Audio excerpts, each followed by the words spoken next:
네, 오늘은 비트코인 과연 투자를 해야 될 대상인지, 이 암호화폐 시장이 어떻게 구축되고 어떠한 시각으로 바라봐야 할지에 대한 영상을 준비했는데요.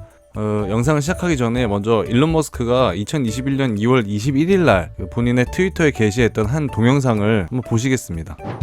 Redskins, Dodo Heads, Tepid Lemonade. Hey mate, I'll take 5 of your Ratskins and one of those tepid lemonades. It's one chicken, mate. It's not a chicken. No, that's much better than a chicken, my friend. That is gold. What? Gold. The currency of the future. Great, come back in the future. No, mate, I don't think you understand. This has unlimited use. Can I eat it? No, Can I wear it? no, you Can I use it as firewood? no. It's starting to sound pretty limited, mate. But you can melt it and then turn it into whatever you want. Can I turn it into food? No, they say that this currency could be worth 1,000 Ratskins, maybe even more, in just a few years. Fuck. Next! Look, every economy ever has been controlled by the big chicken banks. Next! And this is our opportunity to get out from under the big chicken boots, Fuck me. shake up the market, and start taking back our economic independence. Are you with me? And best part of all, there's fuck all of it.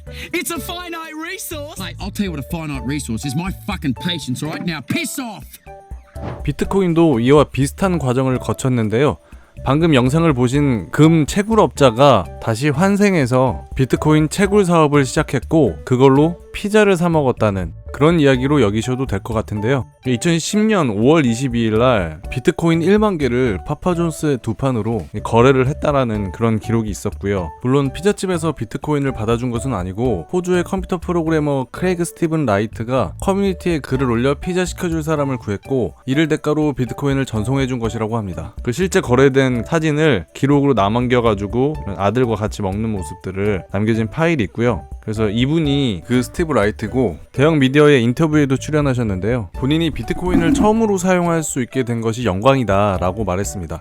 물론 가지고 있던 많은 비트코인들을 정리해서 후회하지 않는다고는 이야기하셨지만 비트코인이 연이어 급등하는 모습을 보고 아마 어느 정도 후회하지 않았을까 조심스레 추측해봅니다. 당시 하나로 따지면 비트코인 하나가 2원 정도밖에 안 됐었을 때인데 지금은 비트코인 하나당 8천만 원을 찍고 내려와서 이제 거의 4천만 원 정도를 이제 횡보하고 있는 그런 수준인데요. 이게 참 비트코인의 가치라는 게 굉장히 웃긴 게 뭐냐면요. 우리 원화로 비트코인을 사서 이렇게 값어치가 정해지지 않나요? 거래소에서? 이렇게 바꿔볼까요? 미국 달러를 이 가치가 실시간으로 반영되는 거래소를 통해서 거래를 한다. 돈을 돈으로 산다? 화폐가 화폐를 사서 이렇게 변동성을 일으킨다는 것 자체가 이게 말이 되는가? 이런 의문이 듭니다. 좀 더 극단적으로 얘기하면 내가 10,000원을 가지고 100원짜리를 사는데 100원짜리가 500원이 됐다가 갑자기 300원이 됐다가 10원이 됐다가 이렇게 될 수도 있는 거죠. 이것만 보면 비트코인이 정상적인 화폐가 아니라는 것을 방증하는 것이죠. 네, 여기까지만 들으면 비트코인이 마치 허상과도 같은 그런 존재처럼 느껴지는데요. 하지만 그렇게 간단하게만 생각해 볼 문제는 아닙니다. 왜냐하면 기존의 화폐는 은행이라는 거대 자본이 권한을 부여해서 보증을 해주는 시스템인 반면에 비트코인은 이런 각각의 전 세계 거래소들, 그 거래소에 참여하는 많은 사람들이 이 비트코인의 가치를 증명, 보증하는 단합된 형태로 가치를 저장하는 그런 화폐라는 것입니다. 정리하자면 거대 권력이 기존의 화폐를 보증한다면 비트코인은 대중, 시민이 가치를 부여하는 민주적인 형태의 화폐다라고 정의할 수가 있겠죠.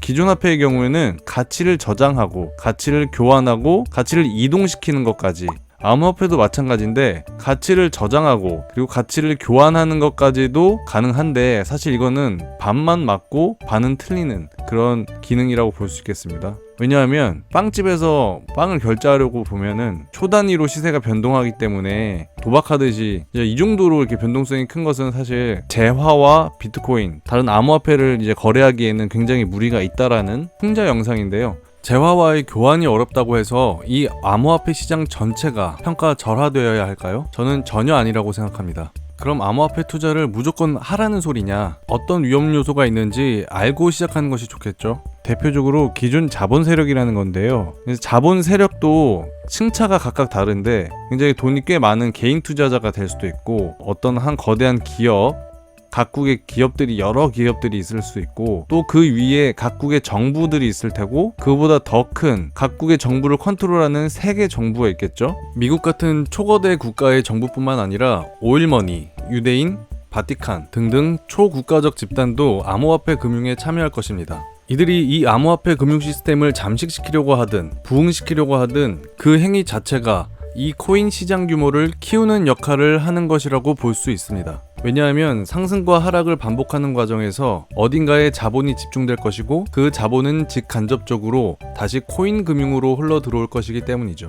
두 번째로 위험한 것은 거래소가 해킹된다는 것인데 이렇게 뉴스만 보면 거래처 전체가 이제 해킹돼가지고 뭐 빗썸이나 업비트 같은 곳이 해킹이 된 것으로 보이지만 전체가 해킹된 것이 아니라 그 어떤 일부 회원들의 정보가 털려가지고 그 회원들의 자산만 이제 해킹당하는 그런 사고라고 알려졌습니다. 비밀번호나 이런 OTP 같은 것들을 잘 관리해야겠죠. 하지만 이렇게 코인 거래소 자체가 통으로 털리지 말라는 법은 없거든요.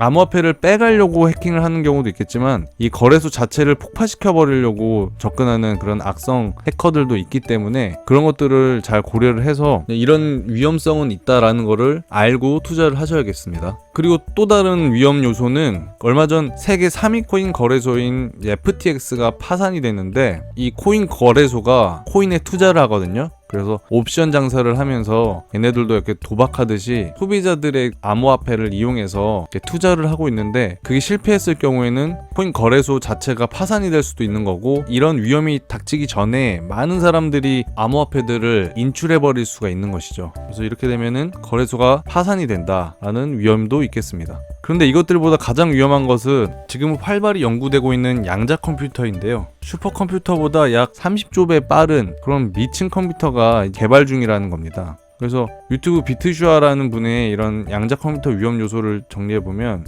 암호화폐가 거래가 될 때 각각 가지고 있는 키를 해킹해가지고 빼낼 수도 있다 라는 거죠. 그리고 돈을 지불할 때의 처리 시간이 있는데 그 시간보다 훨씬 빠르게 작업을 해가지고 중복 결제가 되게 하는 이런 위험도 있을 것이고 이제 암호화폐가 아무래도 암호를 풀어서 이제 화폐를 채굴하는 것들이 있는데 그것을 순식간에 다 채굴을 장악해버리는 그런 경우도 있다. 이런 위험도 있다. 그리고 비트코인 경우도 뭐 수백만 코인이 지금 분실된 채로 남아있는데 이런 코인들을 싹 찾아가지고 이제 한 집단에서 다 장악할 수가 있다라는 거죠. 물론 이런 위험이 없는 얘기는 아니겠지만 그에 상응하는 양자 암호 통신 기술도 같이 개발되고 있기 때문에 이런 위협에서 좀 더 멀어지는 그런 기술도 같이 발전하고 있다라는 거를 알고 계시면 좋을 것 같고요. 그리고 아무리 양자 컴퓨터라도 이 해킹 기술, 암호화폐 해킹을 하려면 별도의 기술 개발이 필요한데요. 아직 그 기술이 개발되려면 굉장히 많은 노력이 필요하다고 합니다. 그래서 결론을 내리자면 암호화폐는 단지 가치 저장과 전송, 이동, 그리고 가치 등락 등 크고 작은 자본 세력들이 참여를 하는 그런 어떤 눈치 게임, 자본 증식 시스템이다 라는 개념만 가지고 계시면 좋을 것 같고요. 이렇게 참여하는 세력들의 놀이에 흐름을 읽고 개인들은 수익을 내는 것이 가장 중요할 것 같습니다. 그래서 암호화폐가 단지 화폐로서의 역할이 없다고 이 시스템 전체를 평가절하하는 그런 전문가들의 말은 흘려들으면 되고요. 반대로 이게 나중에는 현금처럼 현재의 은행 시스템처럼 화폐로서의 가치가 밝기 때문에 유망하다라는 전문가들이 있으면 그 말도 흘려들으면 됩니다. 다만 거래소 해킹 및 파산은 항상 염두에 두시고요. 또한 암호화폐에 대한 정책 이런 것들은 암호화폐의 변동성을 위한 시나리오 또는 에피소드 정도로 생각하시면 좋을 것 같고요. 그리고 또 이제 양자 컴퓨터가 실제로 상용하려면 아직 멀었지만 그렇게 된다고 하더라도 비트코인 하드포크에 의해서 양자 보안 시스템도 같이 갖춰질 것이기 때문에 이런 부분에서는 조금 마음을 놔도 된다. 양자 컴퓨팅에 대한 우려는 너무 과장되어 있다라고 생각하시면 될 것 같습니다.